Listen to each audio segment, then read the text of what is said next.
You're listening to Best Forevers, a podcast for kindred spirits, a podcast that encourages you to love more on your friends and to further consider the issues that plague friendships.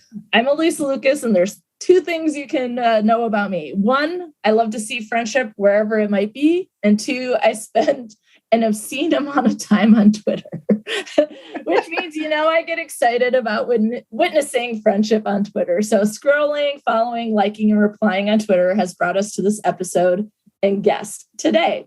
So it's time. Today I'm speaking with Dr. Liz Faber about online friendships. Welcome, Hello. Liz. Thank you. Thank you for having me. I'm so excited. This is the first time that we're talking, what do they say? IRL, but via Zoom. Virtually IRL. Yes, exactly. It's as close to sometimes as we can get, right? Yeah. So one of the things I did about 3 years ago, I made like a more concerted effort to start following people on Twitter, people who are unlike me. Maybe I could learn some things, it could be advocates. I certainly follow a lot of folks living with disabilities and just trying to learn and do that sort of thing. But I also would say that I use Twitter to follow some people that might be similar to me in some way. And so I got to know Liz by becoming more involved on academic Twitter because we're both professors. Yay. I always think hey, nerds, actually today is my 13th anniversary of my PhD. Wow. My defense. Happy Viva-versary. Woo! Well, the best part, it's very memorable because the day I defended, I went to the hospital that night and my appendix burst. So, oh my gosh. Oh, very memorable. Oh, wow. Very memorable. So, but to get the conversation started, I thought it'd be most appropriate to get to know you first. So what are some of the things that you post about on Twitter? What do you love to talk about there? So I mostly talk about my cats, and they're kind of the biggest thing. Jackie and Regina, they're amazing. And before them, it was the Dean of Adorableness, but she passed away about 1.5 years ago now. Yeah. And other than that, it's just a smattering of stuff.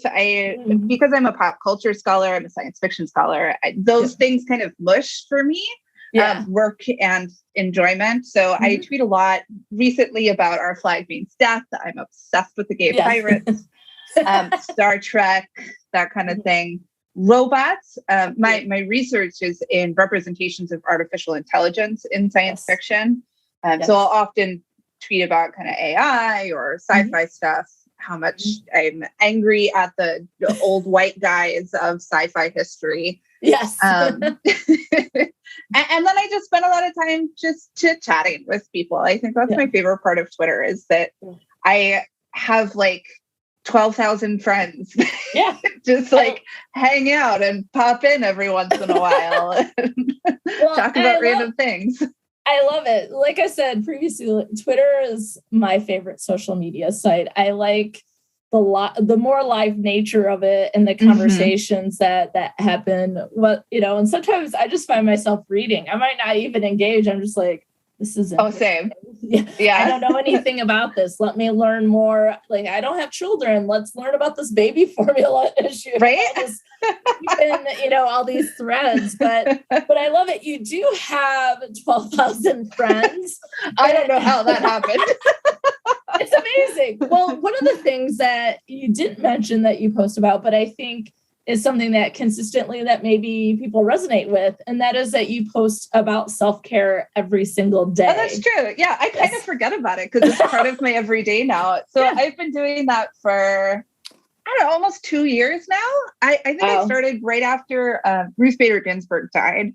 Yeah. And I was just like, well, everything is horrible. And I was also dealing with some mental health issues, and I have chronic depression. Yep. So that was just a convergence of horrible things. And so at a certain point, I was like, all right, I'm just going to start holding myself accountable for self-care every single day. But I don't want it to just be like me talking at people. Yeah. So I started doing a thing where I say, today, self-care looked like blah, blah, blah. And I list out the things. What did you do to be kind to yourself today? And there is like a core group of folks who answer every single day. And it's become this thing where we just check in with each other. And it is really nice part of the day. Yeah. And often people will DM me to say, hey, I don't ever respond, but I want you to know that I read this every single day. And it reminds me to stop and be thoughtful and be kind to myself. Yeah. And I would say that I do respond frequently, but not every day. But I do typically, you mentioned having interest, research and enjoyment with pop culture. We have slightly different interests, but I think there's still a core there of that. And so I spend my nights watching television and scrolling on Twitter. And I know that might sound depressing to some people. That to me, I really enjoy it. I do other things. So sometimes I'll be like, Liz, okay, to myself, I didn't do too much self-care today, but that's a good reminder for tomorrow, right? Yay. I'm so glad to hear that. It's so funny to talk to you because it's like, I feel like I'm talking to, and you're probably going to hate this, like a celebrity. I'm like, a Twitter celebrity. Just because it's like, I don't want you to think like, I only follow your page, but you are someone that is in my feed and I appreciate your presence in my feed. I made it. I'm a Twitter celebrity now. I thought I was, I've been called the Twitter professor at my college, at my university. I love it. I was going through a drive-through to pick up food for a friend. They're like, "Are you the Twitter professor?" I was like, this That's might be awesome. Embarrassing, but I am nowhere near as many friends as you do. But I think like that consistency, and obviously I have cats, I have a dog. I love to see Regina and Jackie and their little grumpy faces. Yeah, I've never seen such judging. It's amazing. And so there's someone else I follow that posts about their dog several times every day. And I just feel like, I wonder what Simon's up to today. Right? Yeah. Look to see what's going on. So I love that. And so could you talk a little bit further? Like you talked about what you post about, but what topics or particular people, if appropriate, you do like to follow on Twitter? Yeah, I follow a broad swath of folks. I'm really, really active in academic Twitter. And that covers sort of all areas, the humanities folks, but also the historians and science Twitter and med Twitter and all of poli-sci Twitter is fascinating. Yeah. As not a poli-scientist. Yeah. The history Twitter, like every day, I'm like, oh my God. Right. I dabble in history because I do some computer history with my work. So every once in a while I show up, I'm like, oh, you're the real historians. Wow. This is fascinating stuff. Yes. Yeah. And also like admin academic Twitter. I used to be the tutoring coordinator at my old school. So every once in a while I hop into those conversations. And then there's like the fandom side. So there's all of the like completely rabid Star Trek and Our Flag Means Death fans that I follow. And they're not at all suitable for work fan art that shows up in my feed. Oh my goodness. That I love. I have to be very careful not to like so that none of the students who follow me. They're going to be like, Dr. Favor. I know. None of them would be surprised, but like their parents would find out and be mortified. Then we're in trouble. I found myself following more fandoms like Stranger Things. And then I know that people always are just like groan when I tell them this, but I have watched it since season 1 when I was a youngin', and that is Big Brother, which happens. Oh, nice. Reality show happens every summer. And so I don't watch, they have live feeds of these people live and in the house. It's like Survivor in a house. It's like lazy Survivor, right? Manipulation only survivor. That's the best description. Lazy survivor. And I mean, as a communication person, like I teach lying and deception. So I'm like, pins and needles, like this is amazing. But they have live feeds. I don't watch the live feeds. I follow the people on Twitter who watch the live feeds. And then I have all like the hot goss about about Big Brother. So I did Game of Thrones in the last season, and I just love like people create memes and just it's hysterical. I think Twitter is the funniest social media site as well. I agree. I am also on Instagram. I have a fashion Instagram where I just post my outfits every day called What Professors Wear. Yeah, amazing. And I'm also like secretly on Tumblr just for fan art. Yeah. And like, it's good and it's interesting, but it is nowhere near as hilarious as Twitter, I have to say. Yeah. I mean, I realized TikTok is about creating funny videos and some of the things is people are like, why don't you do or be on TikTok more, that sort of thing. And I'm like, because the good TikToks end up on Twitter. Right, exactly. So I'm doing work smarter, not harder. I do also occasionally just like lurk on. Yeah. I've never actually made a TikTok video, but I go and I lurk at like celebrity TikTok. I mean, I created one for my podcast and to do friendship stuff, which is still probably going to happen. But if you look at it, it's my cats and my dog, which is probably that's friendship stuff, frankly. Yes. Sharing videos with other people of my precious dog is friendship. But I love that. No, there's I think it can be a lot richer of a social media site. And I think that is really cool about it. Just different people, but also just the deep dives on some of the things that, spider bugs. I'm like, what the hell's a spider bug? And it's a leak for my university. And like every Saturday, I'm like, all right, well, let's see what's going on with the spider bugs. Right? I know. That's one of the coolest things is you just learn stuff constantly. And like activism Twitter is fascinating to me too. I'm queer, so I'm friends with a bunch of queer folks on there, many of whom are activists. And I'm like, I didn't even think about my own life in that way. Thank you for this. Yeah. So like the language that I've learned from folks on there has been amazing.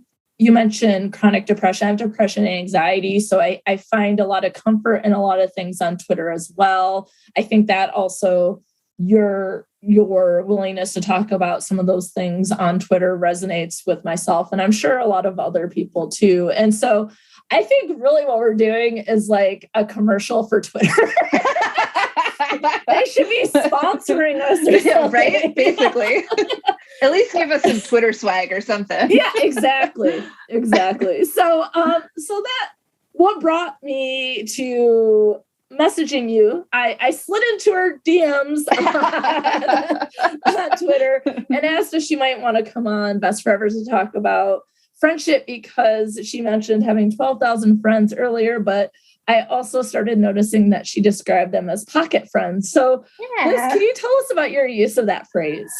I don't remember where I first saw that phrase. I didn't invent it. Somebody else used it. And I was like, that's adorable, because it really is. I have all of these friends just like on my smartphone in my, women's clothes don't usually have pockets, but they should.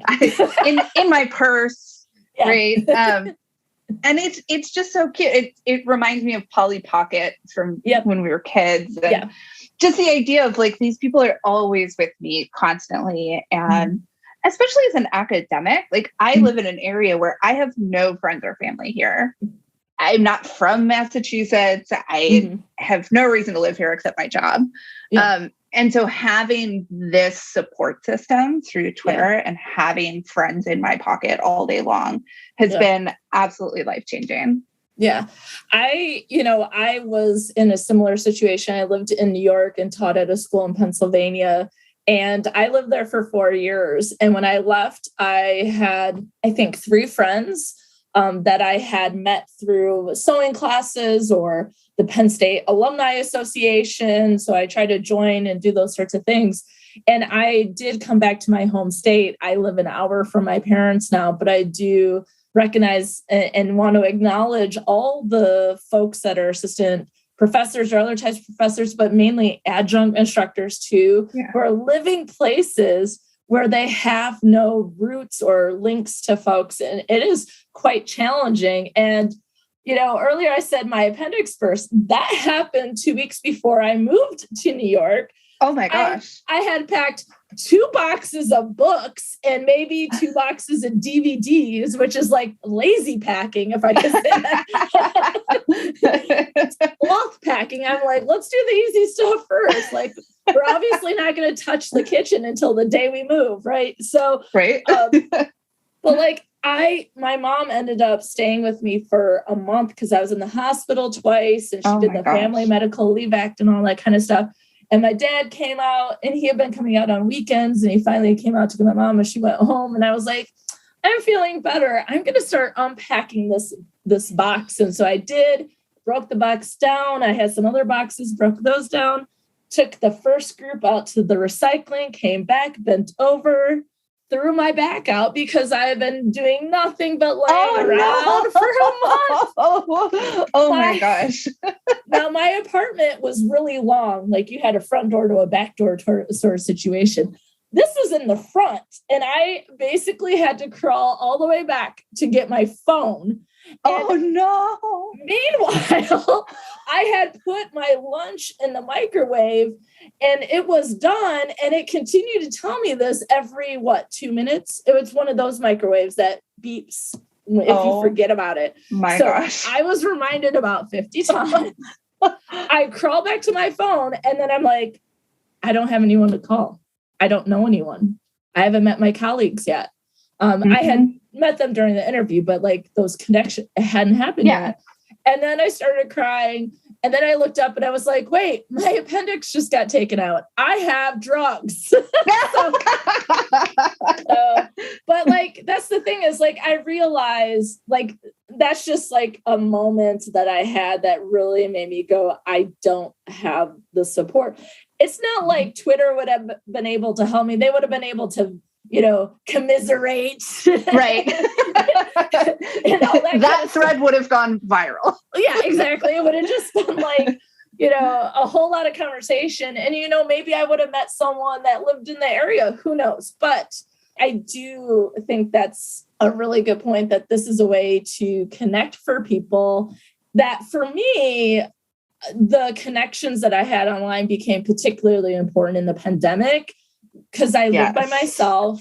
I don't have children. And so I'm very active in talking to my family and the friends that I've known in real life, my whole life or at whatever stages in life. But there was a lot of extra, I hate to use the word special, I guess, and sounds hokey, I guess. It was a little special to make new connections with people. And so, no, 100%. And I had that exact experience too. I had a partner, but he worked for the military. He was a teacher at West Point. So he was still going to work every day. And I was working from home and was just super isolated.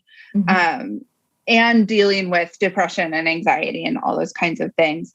And Twitter really got me through it. And it's not like, it sounds hokey to say, but like, honestly, my best friends are people that I met on Twitter through the pandemic. And there was like a core group of women that we started Zooming every once in a while just to check in with each other to see how we're doing. And now, like 2.5 years later, I talk to those women every single day. I have a close friend who we chat every single weekend. Once a week, we just chat for an hour to check in. And I've met some of them in person now. Like they're one of them is my emergency contact. Sometimes like amazing. It's become that level of like we are in each other's lives, even though some of them live in other countries. One of them lives in New Zealand. So when she gets up at 3:00 for us in the afternoon. It's morning for her. And so we greet her. Yeah. I have a podcast friend in New Zealand and I like to call her my future friend. Hey, we do that too. She gets on and we're like, hey, how's the future going? Yeah. Oh, it's Tuesday there already. Wow. Yeah, right. And it's New Zealand. So she's always got good news for us. Yes. It's better than lots of news around here. Yeah. So no, that's amazing. And I think it highlights two things for me. One, making friends as an adult is extremely hard, it's not impossible. I would say that making friends through, say, Twitter, there's some investment. There might be some time building there that maybe it moves a little bit slower than if you met at a book club or, working out or, something like that. But I do think that this perhaps could be an area that people could look into if they haven't. The second thought that it brings up for me is that how often people will say that, people you meet online are not real friends. And now, mind you, one of my other reality shows that I adore besides Big Brother is Catfish. Again, I teach lying on deception.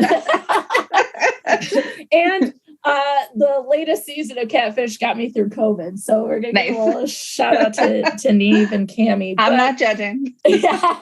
And so, when people say like, okay, they're not real friends, like, yeah, there's some danger into meeting people online, but I would think that any kind of friendship that you spend time getting to know each other, you have things in common, you provide support for each other, you're invested in that friendship, that it's real. It's an actual relationship that they don't always have to be in real life. And then to your point that they might turn into real life, right? Mm-hmm. Yeah. So have you ever had anyone say that to you or any thoughts about how people talk about online friendships? People say that all the time. And like, it's complicated for me. So like my personal history, my mom met her third husband online in the 90s. Yeah. Oh. It's through a MUD game, multi-user. Yeah. Whatever that stands for. It's been so long, I can't remember now. Yeah. But so like the idea of forming online friendships has always been just sort of a natural part of my life. Mm-hmm. And I've made friends online before through like AOL chat room. Yeah. Really aging myself now.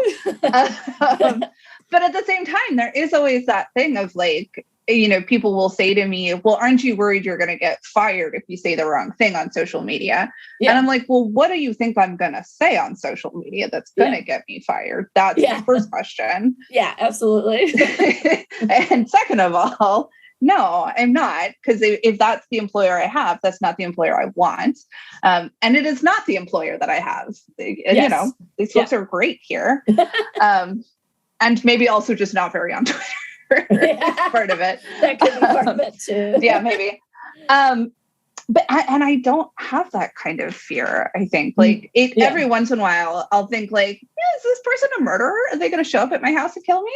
That's fine. And, if they did, at least we had a nice friendship before that. Yeah. They went through a lot to do that. Like, okay. Exactly. Yeah. And honestly, if I did find out that one of my close friends from online had just been like completely catfishing me the whole time. Yeah. I wouldn't even be mad about it. I'd be like, you put so much effort into creating this character. Please go be a writer or something. This is fascinating. Like, let's brainstorm ideas together. Exactly. Yeah. Right. And I think that's just kind of part of my personality. It's like, people also call me very naive in some ways because I am willing to see the best in everyone and looking to see the best in everyone always. And sometimes that gets me in trouble. Yeah. But I would rather give everyone the benefit of the doubt to think like, well, I'm here for honest reasons. And I assume everybody else is until they have absolutely demonstrated otherwise. Yeah. And I think like being naive is often seen as like, that's negative. I think in this case, it's positive that maybe we don't give enough credit to other people and that we're turning into like hard, cold ice. It's like, well, that's the irony is the accusation is always that the internet and social media has driven us away from each other, right? Yeah. That's the like Sherry Turkle argument. Yeah. It's stripped us of our humanity. But for those of us who are not great in social situations, it actually gives us a lot of our humanity back. In that's one of the things I like about the idea of a pocket friend is I can be there and be present when I need to be and when other people need me, but I can also put it in my pocket and sort of decompress and have me time and, live my solitary life when I need to. Yeah. And I want to say that like with Twitter, I mean, I've watched a lot of Catfish and they spend very little time on Twitter.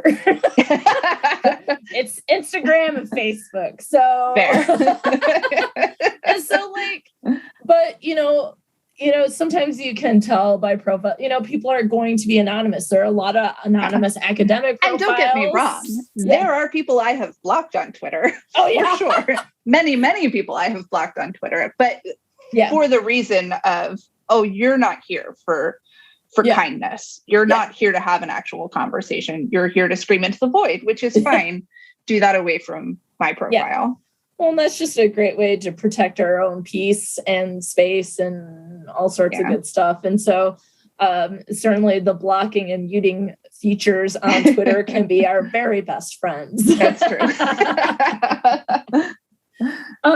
So I know you mentioned a little bit, and I talked a little bit about how the pandemic sort of impacted. Did you see an increase in yourself turning online during the pandemic specifically, or maybe putting more time into online friendships?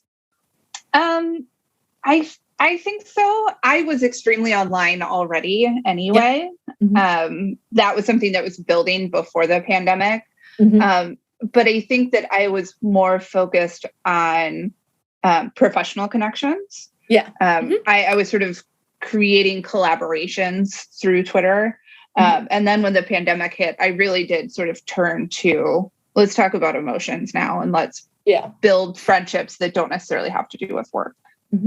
So then if you're comfortable doing so, looking in the past, how would you say that like you've approached friendship, or if you do have one, do you have like a philosophy towards friendship? That might not be something people have been asked before in their life, but I honestly don't know that I have a philosophy of friendship. I was really fortunate through graduate school, which can often be some of the loneliest times, to have a really solid cohort with me the whole time. And I had really close friends. Even in my PhD, I went home for that. I went to Southern Illinois University, which is where I grew up. So I already had friends in the area, and then I built new friendships. And for me, those friendships have always been the kind that we just pick up where we left off. Like I have friends in Illinois I haven't seen in 10, 15 years. And if I go home tomorrow, we're just going to sit and chit chat like we always have. And so for me, that level of comfort, I think is really important. And it's something that I am willing to like jump head first into. I maybe it's because I don't have a lot of boundaries, but I'm just like, whatever. I don't have anything to hide from people. I just, let's build some connections. And I think that might also be part of my Midwesternness. I also used to live in New York. Michigan. When I moved from Southern Illinois to Long Island, it was the biggest culture shock of my life, because I went from it's rude not to share everything about you to strangers to get out of my way. Don't you dare share talking, please. So I think that sort of, to me, friendships are there to kind of share your life with somebody. And so then sort of extrapolating that to online friendships, there's lots of different ways in which to share information. And it's also regulated by us. Each individual can like determine how much they'd like to share and how open they like to be. But it's certainly like for me, I mean, I always say I came out of my mom's womb looking for friends. So like friendship. So maybe I'm like, I have a philosophy of friend. And it's basically like, can anyone be a friend? Well, like, let's find out. And if not, okay, that's fine, but if we can be, cool, Yeah. So I would say that for me, because I've always focused on friendship, that, any sort of venue might be a way to make friends. And I think that because I studied communication and then thinking about being a teacher, a lot of the things that I think that I do is about making connections with other people. And I think that's what I love. And so that doesn't necessarily mean I'm like friends with my students per se. It just means that there are certain things like how to get to know someone, how to make those connections and sharing that information and finding out whether or not someone might be a friend or not. And also knowing that not everyone's going to be the everything to you friend, right?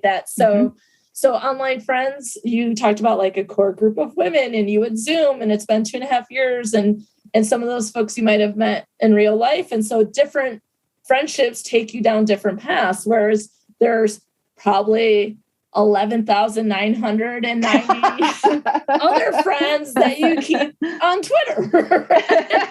It's true. Yeah. And there's definitely like different types of communication that I had. There are things I say in the group chat that will never be public because no one needs that information aside from like my very closest friends. Yeah.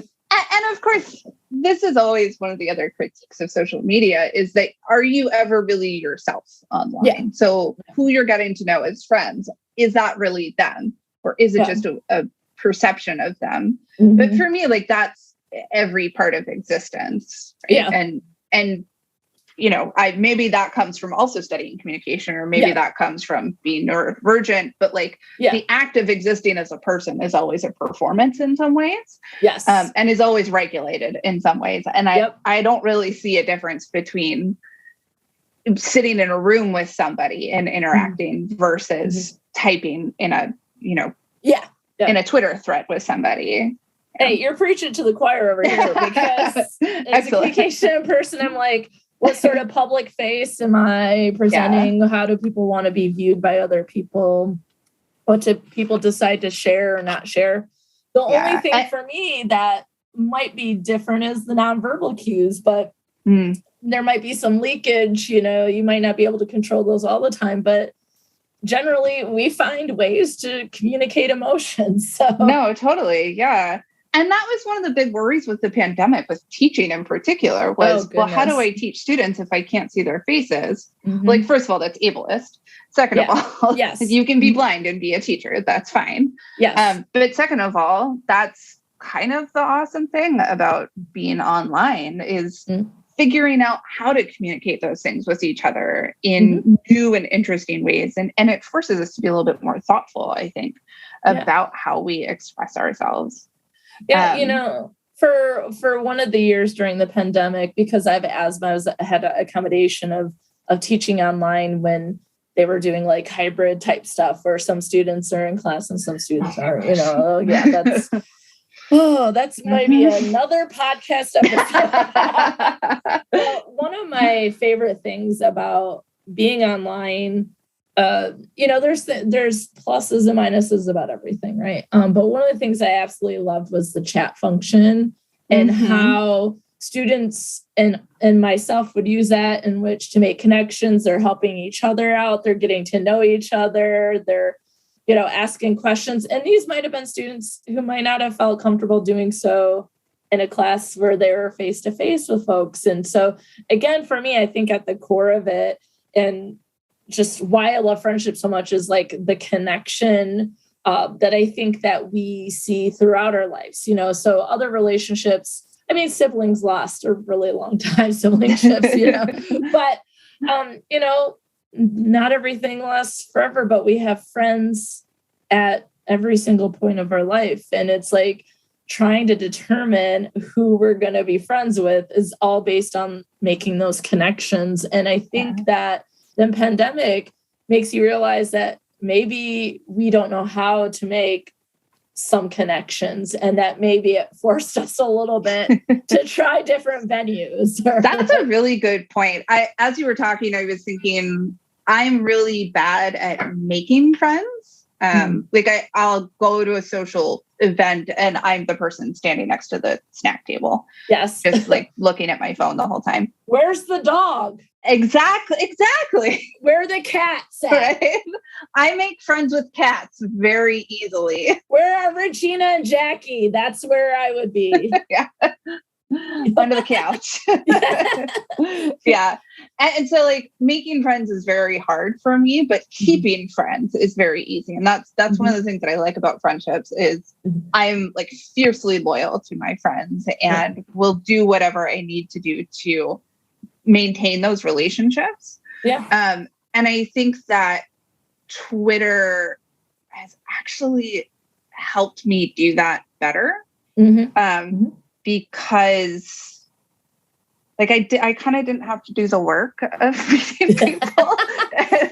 Like that's what we're all there for, right? And you just sort of drop into conversations and other people drop into your conversations. That, right? And so like that part's sort of taken care of for me. and I can do it on my terms from the comfort of my apartment without having to worry about like, what is my face doing right now? Yeah. I've always thought that I was like extremely extroverted. You know, I was always looking for friends and making those connections. And I would say that as I've aged and maybe, you know, become more to terms with like depression, anxiety, that I am much more introverted than maybe I ever realized, or some combination of both. But literally today I was driving in the car and I was like, I should probably ask my therapist, like, why do we have these moments where we're like, oh, yeah, I don't want to go to that. Can I cancel? And I think it's that legwork that you're supposed to do. And I think it's especially harder to do now after the pandemic. I'm like, wait, I have to see actual people, and my clothes, like my pants have to have structure.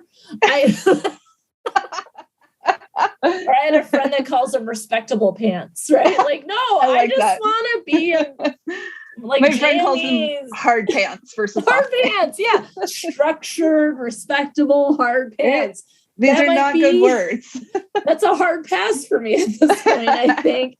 And so, like, going back to your point about, like, you know, that people will say that technology or communicating in these sort of ways takes away our humanity, but that, you know, if you have difficulty making friends, this is a great way where, you know, not only you're like in charge, right? Like, you know, you can say what you want, you can do and it lets you set boundaries when you need to, which is something that I am notoriously bad at. And you know, I also sort of grew up in an emotionally abusive household.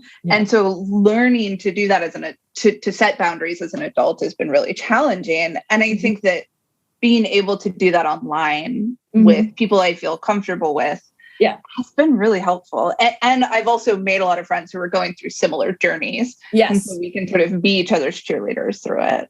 Yeah. Now, the way I see like boundaries is like they're necessary, but they can be hard to, you know, verbalize. And I think it can be really uncomfortable. And so I don't know that I'm all that well at setting them. I guess it might just be like, I don't know. I'm just like, I guess I'm good here. I don't know, like a boundary might be like, well, I'm going to sign out, or I'm going to, you know, but I also, you know, I feel like a lot of times I do more retweets or posting my animals, and who can be mad about that or lead to something where I'd have to set some boundary about my sweet baby angels.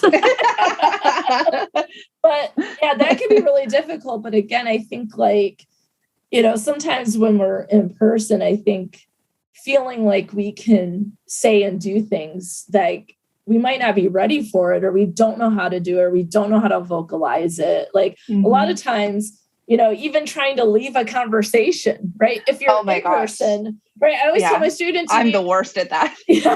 Like, it's like I always say, you need like 3 escape routes. Like you need 3 lines to get out of there. And one of the things is, but if you say it to yourself, maybe, you know, like you're getting ready to go to the social event, you're like, it's been really great, but da, da, da, da, da. If you practice that, it's going to be easier to say to the person that you're trying to get away from, whatever it might be. And so I just really wanted to acknowledge the fact that communicating and setting boundaries is, I think, very difficult. And like, we just keep on trying to do it. And, that would, we keep working at it, and hopefully we get to where we feel comfortable and that we can protect our peace and our space. So always my final thought is I love all my pocket friends. Yes. Hello, friends. I hope you're listening to this. You are wonderful. Thank you for existing. Well, and thank you for existing, because I am one of those pocket friends, and I appreciate your presence. And I'm going to go think about what self-care I did today. And if I don't feel like I've done enough, I need to go do something. I'm going to go grocery shopping. That's my big self-care for today. Well, I did get a smoothie, so that might be self-care. But today is also, I'm taking my dog to training, and he's 7. So he's probably like, why are we going? I'm old. I know how to sit, but do you not know the adage about old dogs and new tricks? Come on. Well, it's more, the training is for me. What do I do when we're on leash and he sees another dog? Oh, that's fair. And so, although that might not seem like self-care to me, I think it is. Sounds like it. Yeah. Makes the walks more enjoyable. I feel like I'm in control. Yes. See, that's why I always say, what did you do to be kind to yourself? Because often we think self-care has to be like, I went to a spa. But no, it's just like, I did something that was for me to be reflective and make my life a little bit easier. Yeah, it doesn't have to be face masks and bath bombs, but if that's also your jam, then absolutely totally do it, because those are delightful too. Yeah. Well, here's the thing. It's been a delight to talk to you today, and to now put voice with all of the tweets and conversations, and you're as delightful as I imagined you would be. So thank you. You are too. Thank you so much for taking the time to share with us a little bit about your experience having 12,000 pocket friends. And here's the thing, quantity, quality, whatever it might be, just remember who your pocket friends are. And so until next time, friends, remember those pocket friends are real friends, because without our friends, who would we be? Thanks for listening to Best Forevers. If you like what you hear, be sure to subscribe, rate, review, and of course, share with a friend. Please be sure to follow Best Forevers on Facebook, Twitter, and Instagram at Best Forevers Pod, and I'm at Dr. Alysa Lucas on Twitter. You can always find the podcast webpage for more information at bestforeverspod.com, and share your stories of friendship by emailing me at bestforeverspod@gmail.com. And if you'd like to support the movement to love on our friends more, check out the podcast on patreon.com/bestforeverspod. Now, friends, check out this recommended podcast that you must get in your ear holes immediately.